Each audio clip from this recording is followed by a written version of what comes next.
Ce matin avec Éric Zemmour. Bonjour Éric. Bonjour. À Paris et à Marseille, des rassemblements spontanés de policiers ont eu lieu pour dénoncer leurs conditions de travail. Des mouvements qui viennent quelques jours après que des policiers ont été gravement agressés en banlieue parisienne. Oui, les Français aiment comparer leur pays à l'Amérique. Observer les points communs, les différences. On peut désormais ajouter une différence notable à notre collection 2 fois séculaire. En Amérique, on manifeste pour protester contre les violences policières. En France, les policiers manifestent pour protester contre les violences à leur encontre. En Amérique, on se plaint de l'abus de sa force par l'État. En France, on se plaint de son abus de faiblesse. En Amérique, les jeunes noirs sont souvent considérés par les policiers comme des éternels étrangers dans leur propre pays. En France, c'est la police qui est vue dans de nombreux quartiers comme une force d'occupation étrangère, qu'il faut chasser par tous les moyens. Le fameux « on est chez nous » est très tendance dans de nombreux quartiers, mais à coups de cocktails Molotov. En mai 68, le général de Gaulle avait donné comme instruction à son Premier ministre « tirer dans les jambes ». Aujourd'hui, les caïds donnent comme instruction à leurs hommes de main « tirer dans la tête des flics ». De Gaulle était de l'ancienne école, celle du monopole de la violence légitime, confiée à l'État. Mais cette violence d'État a mauvaise presse. Mauvaise presse et mauvais prétoire. La justice, pour des raisons idéologiques, mais aussi matérielles, défait souvent en quelques instants le travail policier de plusieurs mois.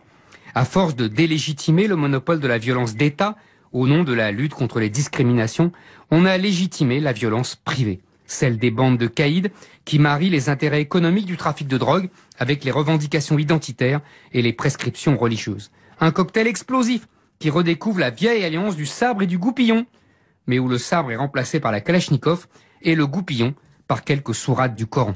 Dans un livre récent qui a fait scandale, François Hollande a avoué lui-même à des journalistes que cela pourrait finir par une partition. Oui, une partition, comme en Yougoslavie. Éric, le ministre de l'Intérieur a pourtant annoncé des recrutements de milliers de policiers.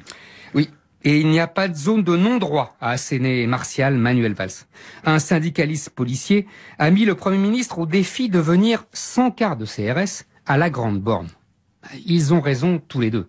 La Grande Borne n'est pas une zone de non-droit. Pas plus que Trappes, Chanteloup-les-Vignes, les Mureaux ou Mantes-la-Jolie, pour rester dans le seul département des Yvelines. Non, ces zones vivent sous l'empire d'un droit. Mais ce n'est plus le droit de la République.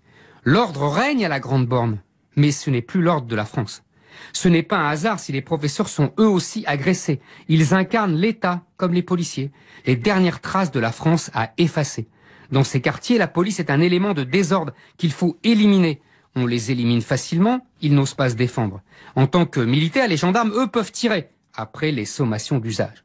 La jurisprudence de la Cour européenne des droits de l'homme et de la Cour de cassation interdit quasiment aux policiers l'usage de leurs armes en l'enfermant dans une absolue nécessité, une simultanéité et une stricte proportionnalité. En clair, elle ne leur donne aucune chance. Ou plutôt si, l'homme qui tire plus vite que son ombre, ou mourir.